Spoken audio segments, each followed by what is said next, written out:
Been a long day. All right. Everybody, welcome back to another episode of the Shop and Chivalry podcast. I'm here with my guest today, Justin Patricoff. Correct. All right. How are you, buddy? Great to be here in Ocean Springs. Good. And where are you coming down from? So I'm down here from Cleveland, Ohio. Excellent. Made the big 16-hour trip down here. How was it? It was rainy. Yeah. I won't lie to you. Yeah. How is it pulling a big 20-foot trailer in that 16-hour drive? Well, luckily I got a Ford F-350, so it's nice and smooth. Yeah. Pulls just fine. Yeah. But a lot of weather here coming in Wednesday, Thursday. Yeah. We're here for the Red, White, and Blueberry Festival. That's so right. I'm hoping the rain stays away tomorrow on Saturday. Okay. So when you say we, Yeah. who are you talking about? Yeah, so I'm here representing WAHL grooming, WAHL trimmers. For all you guys out there, I'm sure you know WAHL if you have a beard or a mustache, or you get your hair cut. They make the barber tools. They make at-home tools. I've got a couple for you to products trim myself, your hair. yeah. That's right. So a really cool reason why we're out here in Ocean Springs. We've been doing a promotional tour for the last 15 years where we set up a big 20-foot mobile barber shop. We have a team of master barbers out there. Yeah. We typically offer free beard and mustache grooming. But when COVID hit, we weren't able to do our tour. Mm-hmm. And so typically at our tour, we had something called the Man of the Year contest. And so we were snapping pictures of guys on site with great beards, great mustaches, to win a national contest, to win some prize money and some great WAHL tools, excuse me. But, with COVID, the next best thing that we could think of was to create kind of an online contest. And so guys, we called it the world's most talented beard contest. And guys were submitting all sorts of videos to showcase their talents and their great beards. And wouldn't you know it, our big $20,000 prize winner, Jonathan Brandon, lives right here in Ocean Springs. Okay. So in celebration of that fact, we brought our 24 mobile barbershop to the Red, White, and Blueberry Festival coming up tomorrow. So $20,000 for this epic beard. That's right. And not only that, it was kind of like show your talent on this video. Okay. And Jonathan was kind of the do-it-all dad. He was showcasing everything he had to do throughout the day and take care of his kids. And, one really cool thing about Jonathan is he was kind of going through this adoption process. Mm-hmm. And he used his prize money to complete his adoption for his son that arrived to the family back in April. So Just all around really cool story. We'll be out there this weekend and we'll be offering free beard and mustache grooming here in Ocean Springs. And for every free trim we do, WAHL's donating $100 to the 1720 Foundation, which is a charity that helps families cover unexpected costs of adoption. So it's all going to a great cause. And Jonathan's story, I just met him today, just such a super nice guy. I got to come down to Ocean Springs and hang out with them and hang out with you guys. So, man, what a great time. What a cool town. Yeah. What'd you think coming into the town? I was excited. I mean, of course, when I first Googled it on the map, didn't know where it was, but saw it was on the coast. I was so excited to come down and check it out. And had the opportunity to go downtown and had some Murky Waters barbecue. There you go. Attaboy. And just trying to enjoy some of the local flavor. Yeah. Well, there's certainly a lot of it. I mean, the area was kind of explored by the Spanish and the French, and if you think about like food around here, right? It's all trash food. I'm saying it as a local, right? But seriously, think about it. Like it's first of all, when they first landed here, there was no beach. This is all man-made beach. So it was all very much like just kind of bayou type of water. So they had to tread their way into this area, right? Cut down trees, make their own path. And oh, by the way, there's gators, there's water moccasins, there's brown recluse, black widows. There's brown widows. Did you know brown widows are a thing? I did not know brown widows. So like all this stuff that's there to kill you. And oh, by the way, the bugs can be horrendous. And what they found to eat are like bottom feeding things, oysters, shrimp, mullet, all these fish that just eat the dead, decaying things on the ground. They somehow find a way to make it delicious. You know, it's kind of like the most unlikely story, but you got to include crawfish in there too. Oh right? yeah, crawfish, absolutely. Yeah, good call. Yeah, I mean, I've been trying to test out some of the things I can't get in Ohio. You know, so I had a little crawfish. You know, I had some good barbecue. Man, what a great place to indulge. That's for sure. Yeah. So when I lived out in California, I lived out there for 6 years. I went to a place called Ileton, California, and I want to have crawfish, right? And they don't have southern crawfish out here. So had some family send me some Louisiana seasoning, and then I went. The only place I could find crawfish was a bait shop. So I went and bought 50 pounds of crawfish, and this old lady was like, "What do you need 50 pounds of bait for?" And I was like, "Well, I'm going to eat it." She's like, "You're going to eat the bait?" It's like, yeah, I mean, I know you don't get it, but that's funny. Yeah, I lived in Dallas for a period of time, and I remember, you know, I was like, "This is a lot of work here for a little bit of meat." Yeah. And then the funniest part was, she's like, "You got to suck the head." Yes. I'm like, "That's the thing." What do you mean? So you got to take the entire, I guess would be the thorax of the body. And, you don't have to call it that. You can just say head. Suck the head and get all the seasoning and the flavors out of it. And I'll be darned, it was good. It was, most certainly. Have you had any crawfish since you've been down? I had a little crawfish pasta dish. Interesting. Okay. Yeah, went to, I can't remember the name of the restaurant today, with some of the people from the Convention and Visitors Bureau. Yeah. New place in Ocean Springs, but delicious pasta dish. Yeah. And the best part was, all of a sudden when I was eating it, there was a biscuit underneath. So nice. You guys like your biscuits down here, don't you? Yeah. Most things that probably aren't the best for us, we typically indulge in. Yeah. Delicious. Yeah. So Ocean Springs is kind of an award-winning. Well, it certainly is an award-winning downtown area. Have you spent much time in like small southern towns in the Southeast? You know, we have not. Mm-hmm. You know, typically for these tours that we do with WAHL, we're going to bigger cities, which sometimes driving the trailer into San Francisco or LA or Chicago is interesting. So it's always nice to come out and see a smaller town. Yeah. And you know, it's funny. I was setting up the trailer today, and everybody knew each other. Everybody knew the bigger videographer that was coming out. They all already knew Jonathan, and just kind of made it a real family atmosphere, you know, which I'm not used to in doing these events. Yeah. So that was really cool. I imagine driving through San Francisco with the 20-foot truck is not easy, especially going up and down those hills. For those in Mississippi who don't know, they are very steep roads in San Francisco. I didn't have to plan out my drive as much as I do going in through Manhattan or San Francisco, that's for sure. So, I mean, you really got to look at the Google Maps. You got to see exactly where you're going, because you just can't turn around pretty easily and driving a 40-foot vehicle. Yeah, first time I drove through San Francisco, I did it in a manual, and I wish I had 3 feet. Because I basically had to hold the clutch, hold the brake, and then have my heel on the brake and slowly press on the gas to not roll backwards into somebody. It was certainly an experience. But driving. We did an event in Manhattan in 2019, and I think I was through the Lincoln Tunnel about 4 o'clock in the morning to avoid the traffic, even though our event didn't start till 10 o'clock. Okay. Because I had to get into position. I think I actually had to make a U-turn on Broadway and back in. So with a 20-foot trailer, and all that needs to be done at the wee hours of the morning. Yeah, or they just need to helicopter drop that thing in there, because I imagine driving in Manhattan. Now, if they can invent something like that would make my job a lot easier. For sure. So, Justin, tell me about WAHL. Yeah, WAHL's is an incredible company. 4th generation, family owned, based out of Sterling, Illinois. They've been there for over 100 years now. And I've got the opportunity to meet a lot of the family members, and just such a nice group of people. WAHL, they started out by making the motors for massagers way back in 1919. Okay.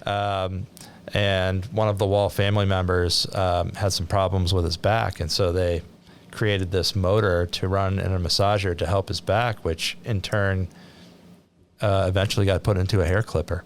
Yeah. And so they have a really cool history. They've actually got a little museum at the headquarters you can kind of check out. And yeah, so they make, if you go to a barber shop or you've trimmed your beard at home, chances are you've used a WAHL trimmer or a WAHL clipper or some sort of a WAHL product. And yeah, so we're typically out there kind of just educating guys on how to best trim their own facial hair at our events. We have our master barbers out there, and as I mentioned, we're doing free trims, but really more than just a free trim. It's kind of a whole education on how to kind of maintain your style. Sometimes guys are a little scared to trim in the mirror at home. Maybe they're afraid they'll nick themselves or it'll be uneven.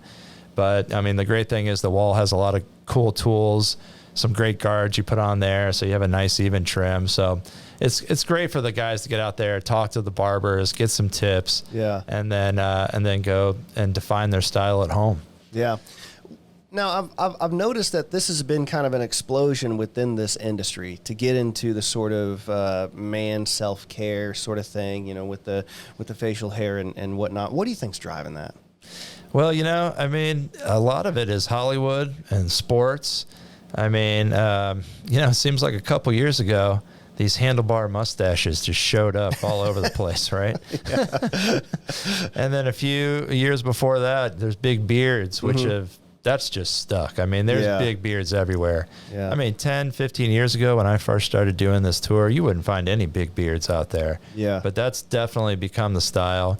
And I think, sports and Hollywood and fashion is always driving that. Sure. So you've got your Dan Bilzerians, you've got your Ezekiel Elliott's, he's got a great beard. And of course, the beard, James Harden. Exactly. Yeah. So, of course, these the kids out there want to be these guys and they want to look like them. So, I mean, it's it definitely, you're right. The big beards have really come on.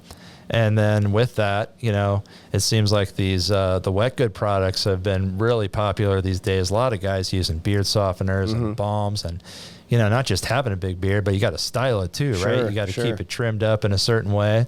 And I think the real cool thing is that it seems like the workplace has accepted more of these facial hairstyles than they have in the past, as long as they're groomed up nicely. So, look, I think there's one more element, and I think it has to do with special operators in the military, because that seems to be, special operators in the military have always been kind of this sort of enigma that people are very curious about, because they do these very precise operations that are high level and high visibility, and they're just cool, rad people, right? They're the best of the best.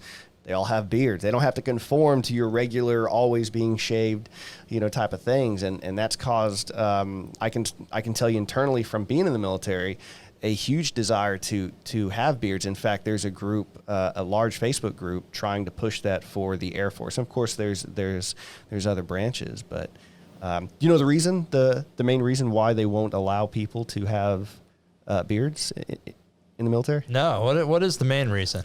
Gas masks. Oh, right. Yeah, so they're worried about the seal of a gas mask. And so there were treaties signed, and the big one was signed by most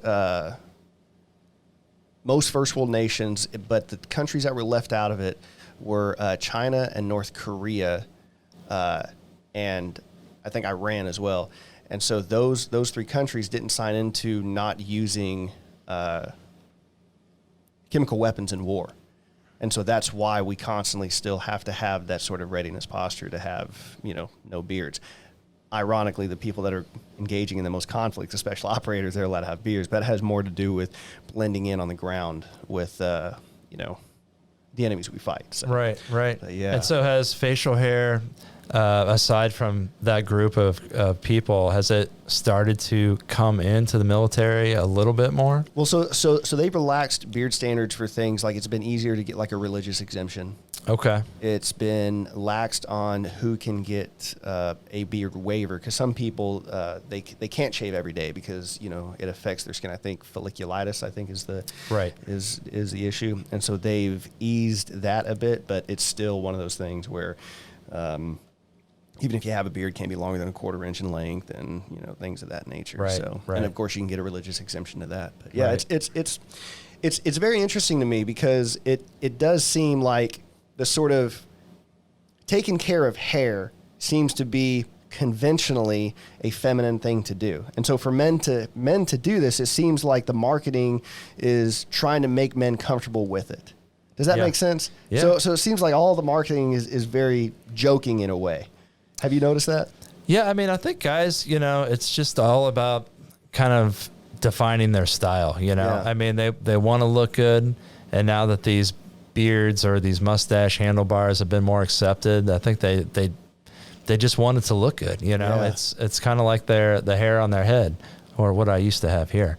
But yeah, I mean, and it's great, I think too, that there is so many products available these days that you can style your beard or moisturize your beard, things that you probably would never even thought of before. But I'll tell you from experience of being at these events, I mean, when guys do use these products, their beards look so much better. I mean, they're shinier, they're fluffier, they look nice, so.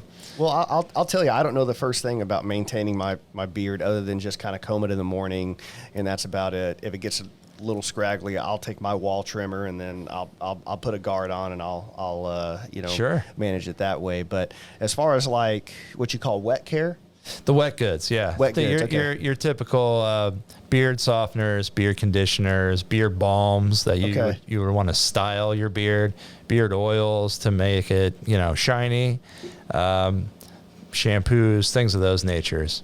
We actually have some samples we'll be giving out of beard washes and beard softeners at the event too, so that'll be cool. Yeah, that's awesome. Yeah, so what brought you to WAHL as an individual? What attracted you to the company? I just I was working. I've been in the event business for a long time, and a friend of mine that I had worked with on some other accounts had told me that they were looking for a company to take this experiential marketing, this mobile tour on the road, and I thought it would be a great fit for me. And sure enough, 15 years later, I'm still working with WAHL. So it's just a really fun job, I mean, I get to see every place. I get to meet cool people at the events, do a lot of media, and it's just I can't think of a more fun job to get out there and spread the word about WAHL. So it's been a great fit. And what you're doing too has to be, I mean, you've got a beard, so you're doing something that obviously affects you as well. And you're a guy, right? So like you're able to help other men out as well. I mean, so that's got to be pretty rewarding, and I would imagine kind of broy. It is. And I mean, especially when you get some really significant change at our events. I mean, there's been some guys, especially a lot of older guys, that it seems like they've been kind of hiding their face for a long time with these really long beards. And so they'll come out and see one of our master barbers, and it might take a good 10 minutes to get them cleaned up. But man, when they do, I think they surprise themselves when they turn around and look in the mirror about how great they look, Yeah. And so sometimes, like I said, especially a lot of these older guys that I've seen for whatever reason seem to hide their face. And I think they're so happy after they get out of that barber chair and see what they can look like. Yeah. No, that's definitely something that I can appreciate, and I imagine too, there's some men that just kind of have it growing out and being able to kind of chisel it out to the contours of their face, and they can look, much more dignified, and there's strength in that image too because of the angles that you can put in the beard too. Yeah, I mean, it's funny, if you're a professional and if you're working, somewhere on Wall Street, maybe a short beard that's around your chin line might work for you, but then again, if you're a rugged type guy, if you're a mountain climber or, you're living that Colorado life, you want to have that big beard, which seems to be in style. So, it's just, there's something for everyone, but I think ultimately it's just whatever you're most comfortable with, Yeah. What's a good line? Because when I got out of the military, and I started to grow my beard out, it was one of those things like, I don't know where to trim this thing. So I'm just going to take a guess here. Is there like kind of a typical points you want to kind of shave? I mean, what we typically tell guys is to start with your chin line, Okay. So you just kind of, take the trimmer and kind of ease down and follow your chin line, and then just kind of start like playing with it, playing with the lengths. I mean, you start long, right? You put that 5 or that 6 on there, and then if you want it shorter, put the 2 or 3 on there, but start playing around with it. And the great thing is it always grows back, right? Yeah, absolutely. So, who's your top 5 beards? Top 5 beards. Top 5 beards, yeah. You mean in terms of like celebrities out there? Yeah. Man, I'll tell you what. I mean, I'll put you on the spot. That Jonathan had a phenomenal beard. Okay. Today. I mean, he's top 5 then. Yeah, I mean, I'm Excellent. excited. He's going to get a trim tomorrow, but I mean, when he showed up, I mean, that was a good beard. I'm trying to think. So I mean, Ezekiel Elliott's got a good one. We were talking about James Harden. I mean, it's hard to beat. The thing about those beards, James Harden's beard, it's not really styled. It's like sometimes he has a style, but a lot of times maybe when he's in season, he's getting a little bit lazier. But it just looks like a big beard is just growing. Right. But I think in the off season, maybe he has time to trim it up a little bit better. Yeah, I think like LeBron James has that really thick kind of beard on the bottom that honestly reminds me of. It's basically a modern Abraham Lincoln. Yeah, he's letting that chin grow. He's letting that grow. I kind of liked it when he had it more trimmed up a little bit. Yeah, me too. Of course, I'm from Cleveland, so that was a big moment in 2016. So that was cool. Yeah. So he basically put them on the map there, and of course the Indians won, so that was fantastic for y'all. So the Indians they almost got there. The Cubs, They took them out that year, but they did. It was almost, I'm sorry. It was almost they went the there, double championship. Gotcha. Yeah, and then the Browns. Hopefully, we can. I mean, I'm telling you, this could be our year here too. So we'll see. Let me ask you, as a Cleveland Browns fan, how many times have you said that? I wonder who said it more, like Dallas or Cleveland. I'll take a line from the Cubs fans. There's always next year, right? There's always next year. I mean, if there's going to be a year for the Browns, this has got to be it. I mean, I think they're putting all of their eggs in one basket this year. Yeah. So I imagine everybody down here has got to be a Saints fan, right?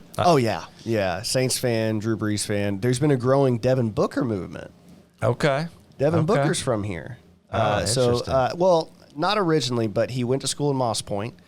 Which is just east of here. His dad lived in Ocean Springs, not too far from here, actually. There's a neighborhood called the Promenade, which is where he lived, and he sent his son to play at Moss Point High, not in Ocean Springs. Okay. So his dad, Melvin, played for Mizzou, and then I think the Rockets and the Warriors, and then went and played, had a really long career in Europe.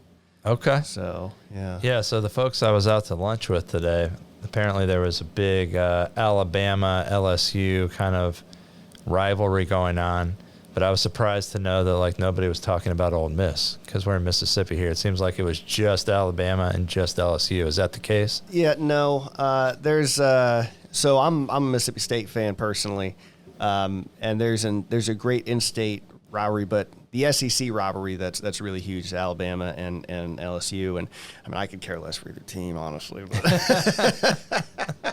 But people are passionate about their college football down here, that's for sure. Yeah. As a matter of fact, somebody said to me today, they're like, I was just walking by and some guy yelled to somebody else randomly in Walmart, like, "Roll Tide," because they saw them wearing some other team, and I was like, yeah, it's kind of this weird phenomenon. In the Southeast, if you're wearing some sort of SEC school, it's likely that somebody else, if they have some sort of SEC memorabilia on from a different school, they're probably going to say something to you. Oh, it's the same in Ohio. Yeah. You wear an Ohio State shirt, they give you the Go Bucks, or all of a sudden they're making the OH, and you're supposed to complete the IO after that. So. Oh, is that a thing? that's a chant at the stadium. Nice. So in the stadium, if you go to the games, you probably even hear it on TV. They section it off and do the OHIO in the different sections of the stadium, and it just gets really loud. Pretty cool. Yeah. That's one of those. That's kind of like one of the. What am I trying to say? One of the sort of classic stadiums in like college sports. Like of course you can think of the Horseshoe. Yeah. And it's a big stadium. It's like what, 60,000? I'm going to say a little bit more than that, maybe. Really? Maybe, Okay. Yeah, somewhere around there. They keep adding new seats, so Nice. apparently there's room to add seats always. Yeah, well, look, as long as the outcome is income. Yeah, for sure. I mean, talking about events, I mean, we've done some really cool ones with WAHL. We were a sponsor of the Great American Beer Festival for a period of time. Go on. And, this is the festival at the Denver Convention Center where all the craft beers show up from around the country, and they judge them. You get a gold medal, silver medal, bronze medal, and the whole convention center is divided up by region of the country. Okay. And so the interesting thing is, I mean, this event, I think there's 50,000 people that come to this in 3 days. It sells out in 2 minutes. And so when you get to the actual convention center, I mean, there's a line probably wrapped around the entire block, right? So when they open it up, people just fly in there. I mean, they are like a Black running. Friday sale. Yeah. And so after doing the event for a few years, I knew, they weren't going to come to us for a good half hour, right? They want to get to their beers that they want to try, and they just kind of want to hang out. Give it about 30, 40 minutes. They've had a couple beers. They start wandering over. Loosening up. And the really yeah. cool thing was, outside of beer and food, we were the only sponsor there that had something to do. Yeah. And so it got pretty interesting toward the end of the night, where the guys would just basically let you trim whatever you wanted. There was a lot of monkey tails being trimmed. Hell yeah. Hell so yeah. I imagine a lot of people woke up that next day and looked in the mirror and said, I regret It was a good night at the Great American Beer Festival. I saw in Ocean Springs downtown, and it might be opening soon while you're down here, but Tato Nut. Has anyone told you about Tato Nut? I don't think so. Okay, so it's an award-winning donut, but it's not. It's more than a donut. So it's made from potatoes, and it's the most fluffy, amazing donut. It's a staple in Ocean Springs. It's known certainly throughout the state. It's won awards nationally. Anyway, I was walking out of there one day, and I got into my car with a wife, and what's gotten popular down here are mullets with kids. Okay, with kids, With interesting. kids, yeah, high school kids, and I was staring at this kid, and I thought, like, I was just sitting in the car. She's like, "Are you going to turn the car on?" And I was like, "No, I think I'm going to go tell that kid how good his mullet looks." Like, I was just so impressed, thrown away by just like the business in the front, part in the back, like nice trimmed on the sides. I mean, just a really good looking mullet, man. Yeah. The sif lib, the short in front, long in back. Yeah. Oh, is that what they call it up north? That's what we called it back in the day. Now, if they could just bring back the 80s heavy metal music to go with that, give me some Whitesnake. Yeah, give me some Lionheart. Poison, all that stuff. Yeah. I'm right there with you. Yeah, I mean, let's bring back the 80s a little bit here. Yeah. When people talk about bringing back the 80s, it's usually, with the colors and all that. But I'm talking about the heavy metal type, the mullets, throw a synthesizer in there too, maybe. Yeah, every once in a while. But the problem is they were all clean shaven. That's true. True. It might be bad for business for WAHL if we go back to the 80s. That's true. But if you have a mullet, aren't you supposed to wear a mustache with that though? Handlebar or something. Like, yeah. I'm talking Kenny Powers. He had a mustache, right? I think he did. Yeah, you got to go handlebar mustache with the mullet. I'm thinking. for sure. You got to bro it up. Yeah, it's a good idea. I might just have to shave the. I'm going handlebar mustache at our next event. Okay. You gave me some inspiration here. Excellent. That's so. My wife's parents, they traveled around the Southeast, and they were in an 80s hair metal band, and they had. So my wife's mom, I think, made all the outfits, and it was that movie Rockstar with Mark Wahlberg. Oh yeah. The whole thing where like Jennifer Aniston, cut underwear out of this person so they wouldn't have visible underwear lines. Yeah, she was like that kind of person, just a part of the band.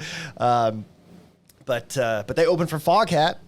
Oh, that was their big thing. Move. Yeah. It's So impressive. And they traveled all over the Southeast, but they still play once in a while. And I'm sure you notice there's a lot of music influence down here in South Mississippi as well. So a lot of bands that play out and whatnot. I'm sure there's going to be some tomorrow at the Red, White, and Blueberry Festival. Yeah. So are you excited about that? I'm excited. Yeah. I mean, they got free ice cream with blueberries, so Can't beat that. Yeah, it's a really great event. Highlights the start of the blueberry season, and of course, it's just another great event that the Chamber of Commerce helps put out there. And shout out to Cynthia Dobson and all the work that she does out there. So. Yeah, I mean, when we were looking for an event to do down here, I couldn't believe how many festivals you guys had down here. Yeah, it's outrageous. I mean, it seems like there's just so many, maybe one a month, which is cool. I mean, it seems like it really helps promote local business and gets people down here. They were telling me about the art festival that draws 200,000 people in November. Yeah, shuts down downtown. Yeah, which after being in Ocean Springs, I can't believe, or downtown, I can't believe you can fit 200,000 people down there. We probably can't, but they make it work. They make it work. Yeah, shoulder to shoulder. But it's so great, man, because there's a great history out here. There was descendants of a famous artist, Walter Anderson. Peter Anderson, they're all from this area, right? And in fact, Twisted Anchor Tattoo, which is owned by Matt Stebley, he's a descendant of that family, and he makes some absolutely amazing artwork. And that tattoo shop that kind of had a hard time opening up down there because people didn't want a tattoo parlor in downtown Ocean Springs. But if you walk in, and you should, it's an art studio. Okay. I mean, it's really dedicated art. He's been to Milan. He's been all over the world for his work, but that artist wanted to paint about a hurricane. So what do? Well, you have to get that experience. He tied himself to a tree during a hurricane. Wow. So that's the sort of hardiness of people down here dedicated to that kind of art. So yeah. I wonder how that went. Well enough. Yeah, I couldn't imagine. I couldn't imagine, honestly. Y'all don't have hurricanes up there in Ohio. No, we don't. And I mean, I feel for you guys every time I see one coming down here. It's just it's got to be just a scary time when you see that coming. Yes and no, because there's also hurricane parties where Yeah. people just get together and they just drink throughout the hurricane and just wait for it to be over. So, yeah. Do you know what the number one purchase thing is during at Walmart during a hurricane? I mean, I want to say bottled water, but no beer? No, Pop-Tarts. Pop-Tarts. Yeah, Interesting. Yeah, right. Who'd have thunk it? So when they see one that's maybe on the way, I mean, is there like an influx delivery of Pop-Tarts, or they just get clear? That's the first thing cleared out. I'm not sure, but here's something else. There's something called a Waffle House Index that FEMA uses, and it's based on when they should order evacuations based on when the Waffle House closes down, because the Waffle Houses stay open the longest for an impending hurricane. Look it up. That is funny. Yeah, it's a real thing. But so what's some exciting things that tell me about the WAHL equipment, about the WAHL tools there? Yeah. Well, we have, I think the real cool thing, one of them is the lithium ion technology. Mm-hmm. A lot of these lithium ion at-home trimmers and now professional trimmers have 4 or 5 times the runtime of the old trimmers. I mean, I can remember back in 2007, 2008, when we would do these events before lithium ion technology came about, I'd have to charge like 30 of these things to last throughout a festival day. Mm-hmm. But now with the lithium ion technology, we just put the same 3 or 4 trimmers out there. We charge them maybe once on a lunch break, and they're good all day. So that's one huge advantage. And then, we've got some cool new technology. Sometimes in the past, like you put a guard on and it's kind of flimsy, it breaks. WAHL's got some great new stainless steel guards that are 35% stronger. So those aren't going to break. And did I tell you about the Manscaper? No, but do tell. Okay. So we've got a brand new Manscaper out, and it's specifically made for below the belt. Sure. And the cool thing is it's got these rounded guards, and I think there's 20 different settings on it, so you can feel comfortable when you're trimming around down there. I'm not going to beat around the bush, no pun intended. But it's it's dangerous. It's a dangerous game. It's a dangerous game, and I think that's that's why they wanted to make this trimmer specifically geared toward this. I mean, when I was talking about earlier, a lot of guys afraid to trim their beard because they were going to either nick or something wouldn't look right. I mean, multiply that times 10 downstairs. Yeah, for sure. Not always the most even landscape. There's a lot you got to navigate. Yeah, for sure. So they were committed to making a product that would be guaranteed nick free, and with these rounded guards and the different settings. I mean, you can rest assured that you'll be okay with this wall manscaper. How do you if you're managing this research and development team to develop this, how do you take conversations about that seriously? It's kind of hard to give feedback. And there are models that kind of show up. I'm not exactly sure how it goes. And they got to sign a waiver, it can't be a cheap thing, to try and work out the kinks, so to speak. That is true. I'm gonna have to get some background information on the engineering and how this all went. One of our master barbers who travels with the WAHL team works at WAHL in his innovation center, and he's been a master barber for 35 years, and he's got a variety of patents that he works on, and he has a really cool job because obviously he's a barber, but he's working to make these tools better. So he comes out and he talks to me. His name's Ben Phillips. Shout out to Ben. And he's got his own barber shop in Sterling, Illinois, where Fresh Cuts, where WAHL is, and he's always telling me about how they're working to make the technology better, and the engineers come to him for advice, and it's pretty interesting how it all gets done. Yeah. And then when COVID hit, I mean, walls, you couldn't find a wall trimmer, you couldn't find a wall clipper, you couldn't find anything. I mean, I think at one point during a specific day or a week, WAHL was selling products as fast as spaghetti was going off the shelves. So it was an insane time, that's for sure. Yeah, I bought my wall trimmer for my beard, around that time. Yeah. I've got a WAHL set that I have for my hair, which I intended to learn how to cut my own hair. I didn't. My wife will use it to put the hard part in, but because that's about what I'm limited to. And then I've got one for my animals too, and they've got a great line of products for pets as well. Oh yeah. There's a whole pet products line. They make sheep shears, horse clippers. I mean, going back to what you were saying earlier, I actually started cutting my kids' hair, and which I had never done before.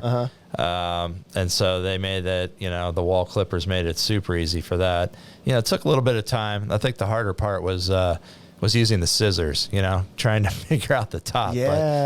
The sides and back, that's just so easy with the clippers, but trying to figure out how to blend it in and get the top right on the kids, that was a challenge. But now I still do it. I mean, it's kind of fun. It's, I say, all right, I have 3 boys at home, and it's like they know hair cutting day. I set up the whole barber shop in the living room, put the sheet down and everything, and I let them watch, pick a show out. So it's kind of a whole morning activity. Yeah. Well, it's. I mean, first of all, when you buy one of these products, you're obviously buying an American-made, well-engineered product, right? That comes from a great company, as you said, 4 generations, right? 100-year-old company. That's right. Right. Yeah. So you're buying something that's very much American, right? And then you're getting it for a great price. I mean, honestly, so the first trimmer that I bought was the one that I use for my animals, and it wasn't a WAHL. And man, that thing, I don't cut the hair on my animals very much, and it lasted maybe 9 months, a year tops, but I want to say about 9 months.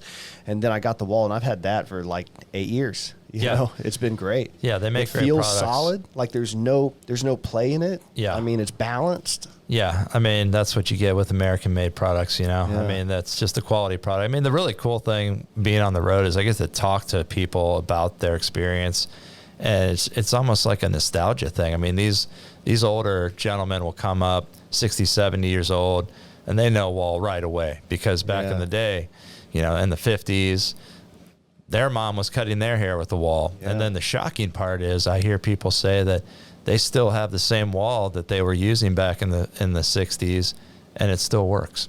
So it's pretty unbelievable. Yeah, for sure. And I mean, that's just, I don't know, things were just made differently back then, you know, and it's interesting because they were made with less precision than they are today typically, and they somehow last better, you know? Yeah. Yeah. And so I'm trying to make that transition for these older guys. Hey, you know, I like the fact that your trimmer or your clipper still works from the 50s, but maybe it's time to shift into that, you know, that new technology. You got to match like the things that feel right? So it's obviously going to be smoother and more balanced, but somehow make it sound like the old one. Yeah. You know, like that'll be like, oh yeah, you know? Yeah. Yeah. I mean, they've made some really cool advancements. I mean, they have this vacuum trimmer where it sucks all the hair up so there's no mess at the sink. You know, I can't think of something worse than, you know, especially my wife, you know, she hates seeing those little hairs all over the sink. So that was a cool product they had where it was like, you know, you just kind of empty the tray out, no mess, walk away. Yeah, I've got a real appreciation for that because I've got a wood shop. And so I've got a dust collection system. So as I cut the wood, it, you know, all the sawdust gets collected, and I don't have to worry about sweeping up and everything. So yeah, I've got a deep appreciation for that. Yeah, that's super beneficial. Yeah, so. You know, because you got to share the sink with your wife and everything, and share the bathroom. So yeah, and even if not, I mean, just I don't want to have a bunch of hair everywhere. Yeah, you know, exactly. like I kind of want it to be clean. So yeah, for sure. Well, so this and forgive me. Jonathan was his name? Jonathan Brannon is our local winner. Okay. Yeah, and so he's going to be out there tomorrow.